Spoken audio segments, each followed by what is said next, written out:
जालन्यातील राजूरकर कोठा येथील अंतर्गत रस्त्यांची दयनीय अवस्था. चिखलामुळे विद्यार्थी, नागरिक आणि रुग्णांचे हाल. तातडीने रस्ता दुरुस्त करा, अन्यथा मतदानावर बहिष्काराचा इशारा. जालना जिल्ह्यातील घनसावंगी तालुक्यातील राजूरकर कोठा गावातील अंतर्गत रस्त्यांची अवस्था अत्यंत दयनीय झाली आहे.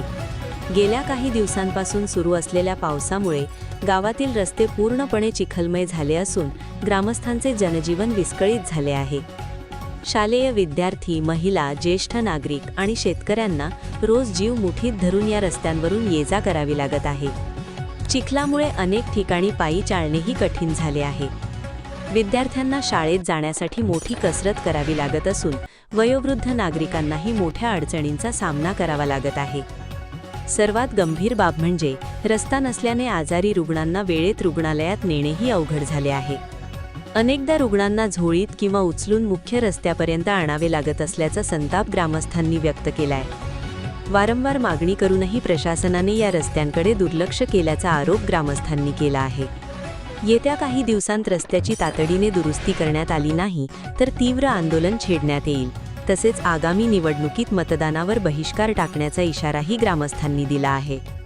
ही आमची अशी गावची परिस्थिती आहे. जो मुख्य रस्ता आहे आमच्या गावात ये-जा करण्याचा, हे दरवर्षी पावसाळ्यामध्ये 4 महिने आम्हाला गुडघे इतकाली पॅन्ट वर करून ये-जा करावं लागतं. एक तर शाळेत जाणाऱ्या विद्यार्थ्यांसाठी बी हाच रस्ता आहे.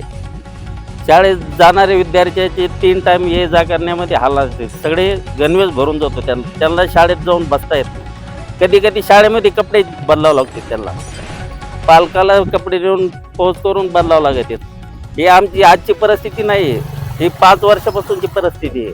ग्रामपंचायतला आम्ही बार मागणी करून सुद्धा आमची काय विनंती करून आमचं काय ऐकून घेतलेलं नाही आणि एकदा पण रस्ता केलेला नाही. हे रस्ता 5 ते 6 वर्ष 4 ते 5 वर्षापूर्वी हीच परिस्थिती आहे. आमच्या गावातील शाळेतली मुलं, पुन्हा आमचा हरिपाठ, काकडा हे सगळा बंद आहे. वयोवृद्ध माणसं, आमच्यासारख्या माणसाला दर्शनाला येत नाही सकाळ. सगळ्या पुऱ्या ही अडचणी झाल्या. आणि जर कुणाचं जर दुखाय जर लागलंच तर आम्हाला इथून कमीत कमी भादली रोडला जायला लागतं. इथून मला वाटतं 100 मीटर 200 500 ते 600 मीटर असं अंदाजा देऊ. 1 किलोमीटरचं अंतर असेल तर त्याला आम्ही ट्रॅक्टरनी किंवा मोठी कमांडर एखाद्या आमच्या गावात भंगार कमांडर येतात त्या टाकून नेतो. त्याला बी सरकार चालायला बंधन घालते. तरी त्यांना म्हणलं होईल ते आम्ही बघू काय असेल ती, पण आम्हाला एवढं रोडवर पोहोचीचा तो बिचारा पोहोचितोय आम्हाला. आणि आमची सध्या परिस्थिती गंभीर झाली. तसं जर सांगायचं झालं तर गेल्या 2 दशकापासून ही परिस्थिती. आणि असं म्हणतात ना की ऑगस्टमध्ये आपल्या देशात क्रांती झालेली आणि ह्या ऑगस्ट महिन्यातच आम्ही असा म्हणजे पूर्ण गाव उपोषणाला बसणार आहेत ह्या रस्त्यासाठी. इतकी गंभीर परिस्थिती तुम्हाला सांगतो. जर दवाखाना असेल, त्याच्यानंतर हे शाळेतले विद्यार्थी असतील, यांना अक्षरशः शाळेत सुद्धा जाता येत नाही. लहान विद्यार्थी बळच आपलं कसं तरी तारेवरची कसरत करून शाळेपर्यंत पोहोचतात. तिथं गेल्यावर त्यांना हातपाय धुवायचे म्हणजे बिकट परिस्थिती साहेब.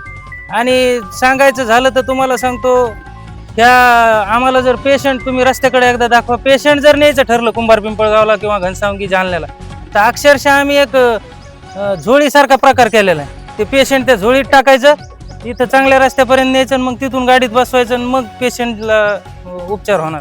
इतकी गंभीर परिस्थिती. तर प्रशासनाला एकच सांगणं आहे माझं की येत्या 8 ते 10 दिवसात जर तुम्ही याची विल्हेवाट नाही लावली तर आम्ही 15 ऑगस्ट स्वातंत्र्य दिनी संपूर्ण गाव एक लाक्षणिक उपोषण करणार आहोत.